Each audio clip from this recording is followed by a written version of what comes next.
तो दोस्तों आज हम फिर से आपके लिए लेकर आए हैं देश दुनिया की सभी ताजा बड़ी खबरें। फटाफट एक एक कर विस्तार से आज आपको बताएंगे, तो वीडियो को अंत तक जरूर देखें। दोस्तों पहली खबर में आपको बता दें कि नेपाल से केंद्र की मोदी सरकार को लगा एक और बड़ा झटका। भारतीय सीमा के पास मकान बनाने के विरोध में उतरी नेपाल की सरकार। भारतीय मजदूरों पर की पत्थरबाजी, मोदी सरकार को नेपाल से दूसरा बड़ा झटका। वहीं आपको बताएंगे दोस्तों की दिल्ली एमसीडी चुनाव के एग्जिट पोल को भाजपा ने बताया गलत। एमसीडी चुनाव में अपनी जीत का किया दावा, गोदी मीडिया को भी दिया बड़ा झटका। वहीं आपको बताएंगे दोस्तों की केंद्र की मोदी सरकार को किसानों से लगा एक और बड़ा झटका।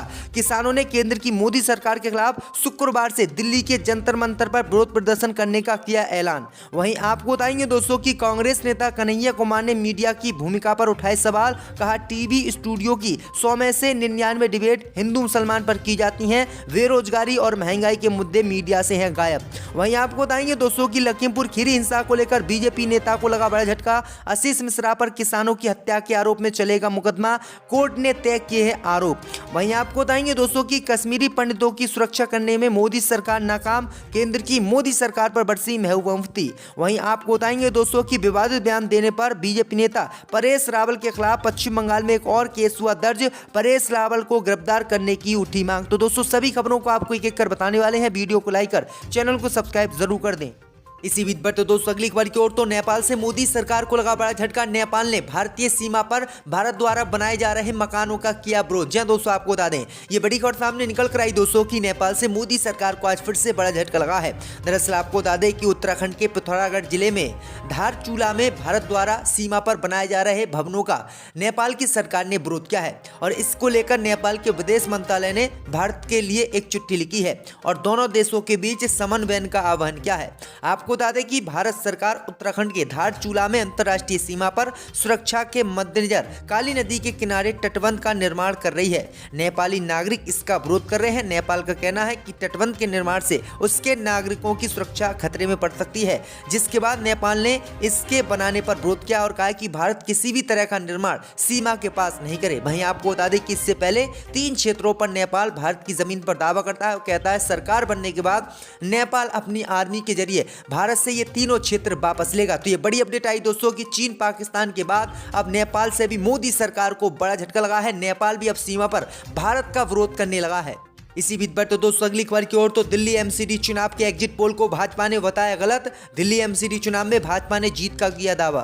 जी दोस्तों आपको बता दें कि दिल्ली एमसीडी चुनाव में विभिन्न चैनलों के द्वारा आम आदमी पार्टी को जीत मिलती दिखाई गई है, लेकिन भाजपा ने एग्जिट पोल की सटीकता पर प्रश्न खड़ा किया है। पार्टी ने दावा किया है कि ये सभी एग्जिट पोल गलत साबित होंगे और वह एमसीडी में जीत का चौका लगाने में कामयाब रहेगी। दिल्ली बीजेपी के महासचिव हर्ष मल्होत्रा ने अमर उजाला से बातचीत में दावा किया कि उनकी पार्टी नगर निगम में एक बार फिर से काबिज होने में सफल रहेगी। भाजपा नेता ने कहा कि इससे पहले तमाम चुनावों के पहले हुए एग्जिट पोल और सर्वे गलत साबित हुए हैं। दिल्ली नगर निगम के मामले में भी एग्जिट पोल गलत साबित होंगे। उन्होंने दावा किया है कि भाजपा अकेले दम पर नगर निगम में जीत हासिल करने में कामयाब रहेगी। दरअसल आपको बता दें कि एबीपी न्यूज, आज तक इन सभी न्यूज चैनलों ने एमसीडी चुनाव में भाजपा को हारता हुआ दिखाया है और आम आदमी पार्टी की सरकार एमसीडी चुनाव में बनती हुई दिखाई है, लेकिन इन सभी न्यूज चैनलों के एग्जिट पोल को बीजेपी ने गलत बताया है। तो ये बड़ी अपडेट आ रही दोस्तों। इसी बीच पर तो दोस्तों अगली खबर की ओर, तो केंद्र की मोदी सरकार के खिलाफ किसान शुक्रवार से दिल्ली के जंतर मंतर पर करेंगे प्रदर्शन। मोदी सरकार को एक और झटका। जी दोस्तों आपको बता दें कि कांग्रेस ने मोदी सरकार पर तंज कसते हुए कहा है कि किसानों के साथ केंद्र सरकार लापरवाही बरत रही है और आए दिन इनकी समस्याओं पर ध्यान नहीं दे रही है, जिसके चलते किसानों को अपनी मूलभूत आवश्यकताओं से परिचित नहीं हो पा रहा है। इस बीच खबर सामने निकल कर आई दोस्तों कि किसान कांग्रेस के अध्यक्ष सुखपाल सिंह खेरा ने मंगलवार को घोषणा करते हुए बताया है कि उन्होंने किसानों की समस्या के शीघ्र निराकरण की मांग करते हुए प्रधानमंत्री मोदी अमित शाह को पत्र लिखा है। उनका कहना है कि किसान विरोधी 3 काले कानूनों को वापस लेने के समय सरकार ने जो किसानों से वादे किए थे उनका अभी तक पूरा नहीं किया गया है और कोई भी किसानों की समस्या का हल नहीं किया गया है। इसी को लेकर अब किसानों ने केंद्र की मोदी सरकार के खिलाफ शुक्रवार से जंतर मंतर पर विरोध प्रदर्शन करने का ऐलान कर दिया है, जिसके बाद मोदी सरकार की मुश्किलें बढ़ गई हैं। एक बार फिर से शुक्रवार से मोदी सरकार के खिलाफ किसानों का आंदोलन शुरू होने जा रहा है। इसी बीच पर तो दोस्तों अगली खबर की ओर, तो कांग्रेस नेता कन्हैया कुमार ने मीडिया की भूमिका पर उठाए सवाल। कहा टीवी स्टूडियो के 100 में से 99 डिबेट हिंदू मुसलमान पर की जाती हैं। जय दोस्तों, आपको बता दें कि कांग्रेस की देशव्यापी भारत जोड़ो यात्रा का नेतृत्व राहुल गांधी कर रहे हैं। कन्याकुमारी से शुरू हुई यात्रा विभिन्न राज्यों को पार करते हुए राजस्थान पहुंच गई है, जो कश्मीर में जाकर समाप्त होगी। यात्रा को लेकर कांग्रेस नेता कन्हैया कुमार ने ट्विटर पर अपनी एक वीडियो साझा करते हुए मंगलवार को लिखा कि भारत जोड़ो यात्रा का उद्देश्य इलेक्शन नहीं है, इमोशन है। वहीं वीडियो में कन्हैया कुमार पत्रकारों को भारत जोड़ो यात्रा को लेकर बताते हुए नजर आ रहे हैं। उन्होंने मीडिया से कहा कि राजनीति का मतलब केवल चुनाव नहीं होता है। इस पर अपना तर्क देते हुए कन्हैया कुमार ने पत्रकारों से पूछा है कि गांधी जी पॉलिटिकल थे या नहीं, उन्होंने कितने चुनाव लड़े। उन्होंने कहा कि राजनीति का केवल एक पक्ष चुनाव को सोचता है। इसी बीच उन्होंने जो है मीडिया पर भी सवाल खड़े किए हैं। उन्होंने मीडिया पर सवाल खड़े करते हुए कहा कि टीवी स्टूडियो की डिबेट में महंगाई का मुद्दा गायब है। उन्होंने कहा कि 100 डिबेट में केवल एक डिबेट लोग के मुद्दे पर होती है, लेकिन 99 डिबेट हिंदू मुसलमान पर किए जाते हैं। उन्होंने कहा कि इस यात्रा का उद्देश्य लोग के पास जाकर उनकी समस्याओं को नज़दीक से समझना है, क्योंकि मेन स्ट्रीम मीडिया बिक चुकी है और वो बेरोजगारी महंगाई पर बात नहीं करती है, वो सिर्फ हिंदू मुसलमान पर बात करती है। इसी बीच बढ़ते दोस्तों अगली खबर की ओर, तो किसान आंदोलन को लेकर उत्तर प्रदेश में मोदी सरकार को एक और बड़ा झटका। लखीमपुर खीरी हिंसा के मामले में किसानों की हत्या के आरोप में चलेगा आशीष मिश्रा पर मुकदमा, कोर्ट ने तय किए आरोप। जी दोस्तों, आपको बता दें कि उत्तर प्रदेश के लखीमपुर खीरी कांड में केंद्रीय मंत्री अजय मिश्रा के बेटे आशीष मिश्रा पर किसानों की हत्या के मामले में मुकदमा चलेगा। लखीमपुर खीरी की एक अदालत ने मंगलवार को आशीष मिश्रा और अन्य आरोपियों के खिलाफ आरोप तय कर दिए हैं और 16 दिसंबर से मुकदमा शुरू होने की घोषणा की है। अदालत द्वारा आशीष मिश्रा की डिस्चार्ज याचिका खारिज करने के एक दिन बाद मुकदमा चलने की बात सामने आई है।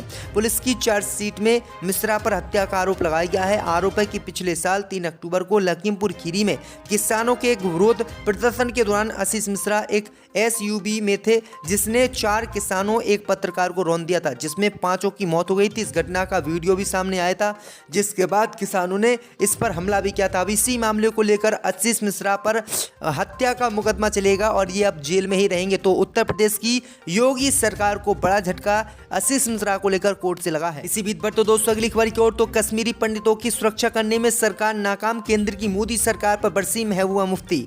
जय दोस्तों, आपको बता दें कि प्रधानमंत्री पुनर्वास पैकेज के तहत काम कर रहे 56 कश्मीरी पंडित कर्मचारियों की सूची लीक होने का मामला सियासी रंग लेता जा रहा है। जम्मू कश्मीर की पूर्व CM व PDP सुप्रीमो महबूबा मुफ्ती ने इसे लेकर केंद्र की मोदी सरकार पर हमला बोला है। उन्होंने कहा कि ये अफसोस की बात है कि कश्मीरी पंडितों की जानकारी सरकारी कार्यालयों से लीक हो रही है। इसकी जिम्मेदार सरकार है, सरकार को जवाब देना चाहिए। महबूबा मुफ्ती ने आरोप लगाते हुए कहा कि सरकार कश्मीरी पंडितों को सुरक्षा देने में विफल हो गई है। उन्होंने कहा कि कश्मीरी पंडितों को धमकी मिल रही है, सरकार सिर्फ उनका शोषण कर रही है और उन्हें लेकर गंभीर नहीं है। सरकार को इसका जवाब देना चाहिए। आखिरकार किस तरह कश्मीरी पंडितों से संबंधित जानकारियां लीक हो गई। तो ये बड़ी अपडेट आ रही दोस्तों। इसी बीच बढ़ते दोस्तों अगली खबर की ओर, तो विवादित बयान देने पर अभिनेता परेश रावल के खिलाफ एक और केस दर्ज। जय दोस्तों, आपको बता दें कि बंगालियों के संबंध में विवादित बयान को लेकर विवादों में घिरे बॉलीवुड अभिनेता एवं भारतीय जनता पार्टी के सांसद परेश रावल के खिलाफ अब कोलकाता पुलिस ने भी मामला दर्ज कर लिया है। दरअसल आपको बता दें कि गुजरात विधानसभा चुनाव में प्रचार के दौरान परेश रावल ने रोहिंग्या और घुसपैठियों को लेकर बयान देते समय बंगालियों के पसंदीदा भोजन मछली पकाने को लेकर एक टिप्पणी की थी। इस पर कोलकाता पुलिस ने स्वतः संज्ञान लेकर अभिनेता रावल के खिलाफ मामला दर्ज किया है।